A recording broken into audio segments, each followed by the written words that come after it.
Weni Tania, gadis berusia 20 tahun ini tak pernah benar-benar merasakan kehangatan cinta dari sebuah keluarga. Ibu dan ayahnya bercerai saat dirinya masih kecil. Tak lama ayahnya pun meninggal dunia. Sementara itu, untuk menghidupi anaknya, Ibunda Weni pun bekerja sebagai TKW di Arab Saudi. Sedangkan Weni dititipkan kepada bibinya.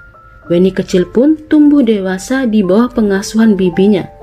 Ada kalanya Ibunda Weni pun pulang bertemu dengannya. Namun saat itu Weni malah tak antusias saat bertemu ibundanya itu. Hubungan Weni dan ibunya sama sekali tak dekat, bahkan canggung.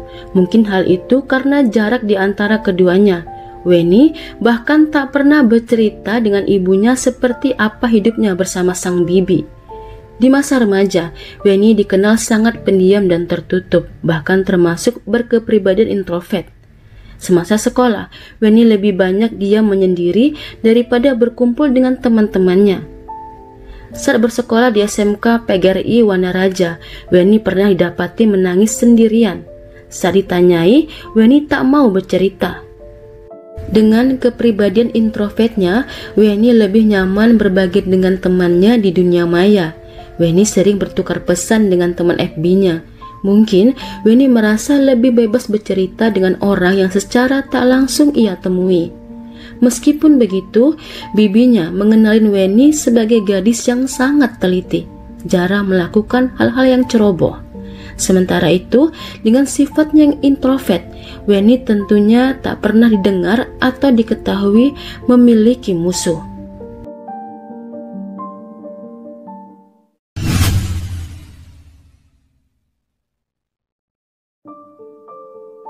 Selepas sekolah, Weni kemudian bekerja sebagai buruh pabrik. Di tahun 2021, Weni berkenalan dengan seorang pria, pemuda berusia 22 tahun bernama Dani. Perkenalan keduanya pun berlangsung ke hubungan asmara. Setelah berpacaran dengan Dani, Weni pun berhenti bekerja. Namun, hubungan mereka tak bertahan lama. Weni dan Dani sering ribut, hingga mereka pun putus. Tapi rupa-rupanya Weni masih cinta dengan Dani. Gadis Garut itu tak mampu melupakan mantan kekasihnya itu. Weni masih sering merasakan rindu dengan Dani. Lantaran itulah Weni pun kembali menghubungi Dani untuk bertemu. Di tanggal 2 Februari 2021, Weni izin pamit keluar kepada bibinya. Kepada bibinya itu, Weni izin main ke rumah temannya yang ada di Pasar Wanaraja, Garut. Bagi bibi Weni hal yang biasa jika Weni pergi main keluar rumah dengan temannya. Bahkan Weni juga terkadang tak pulang ke rumah. Gadis itu menginap di rumah temannya. Sementara itu di alun-alun Wanaraja, Kota Garut, Dani sudah menunggu di sana. Setelah berjumpa dengan Dani, Weni lantas mengatakan kepada Dani jika ia masih sayang. Karena itulah Weni mengajak balikan. Mendengar itu, Dani merespon dengan jawaban yang ganjal. Dani mengatakan pada Weni andai dia selingkuh dengan wanita lain, apakah Weni mengizinkan? Saat itu, Weni mungkin memang sudah terlanjur sayang dengan Dani. Weni lantas mengatakan itu bukan masalah asalkan Dani tetap berada di sisinya dan masih mempertahankan hubungan mereka. Singkat cerita, Dani lantas mengajak Weni ke aliran Sungai Muncang yang ada di belakang PT Japfa.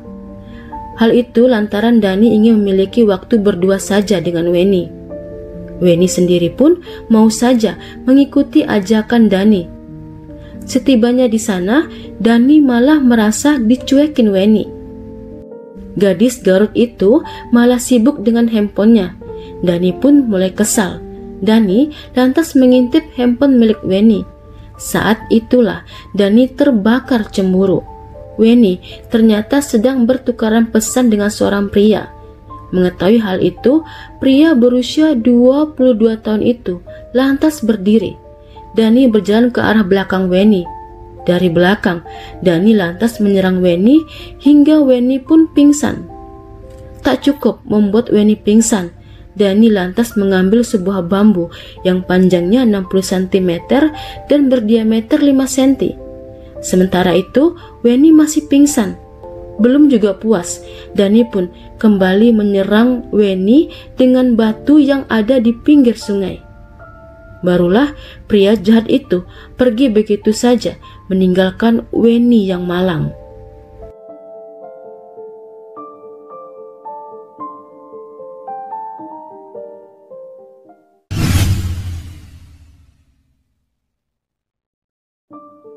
Di rumah, bibi Weni sudah kebingungan karena Weni tak pulang-pulang.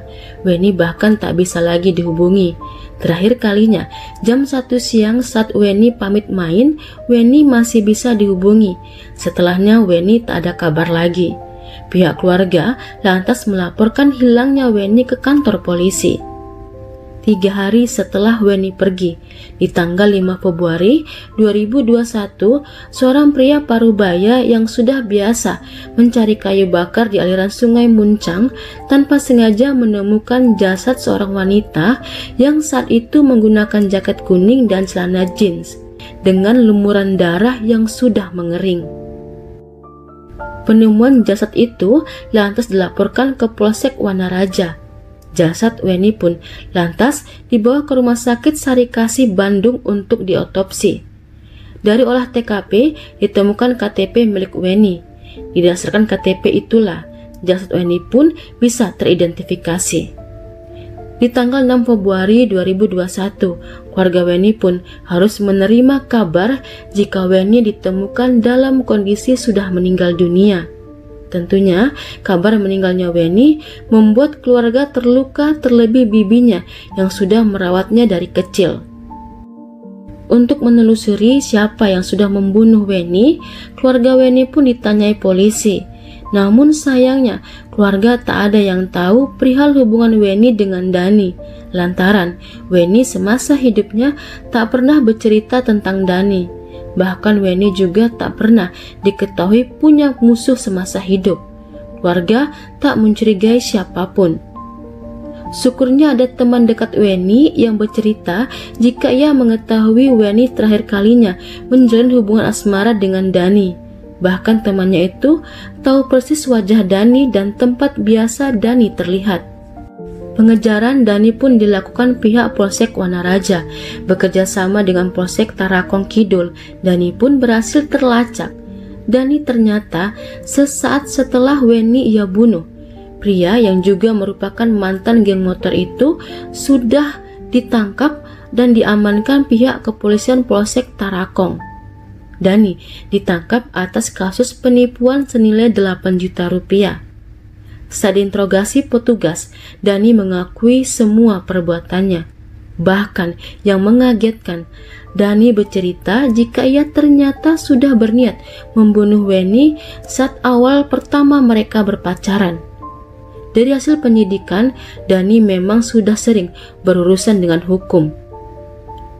Di bulan September 2021, tepatnya tanggal 20 September, Pengadilan Negeri Garut memvonis Dani hukuman penjara seumur hidup.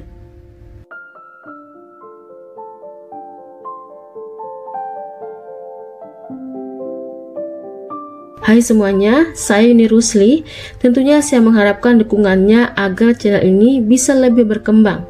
Karenanya, saya menunggu kritik dan sarannya. Kalau begitu, sampai di sini kisah dan cerita kali ini. Terima kasih sudah menonton. Sampai ketemu di kisah dan cerita lainnya.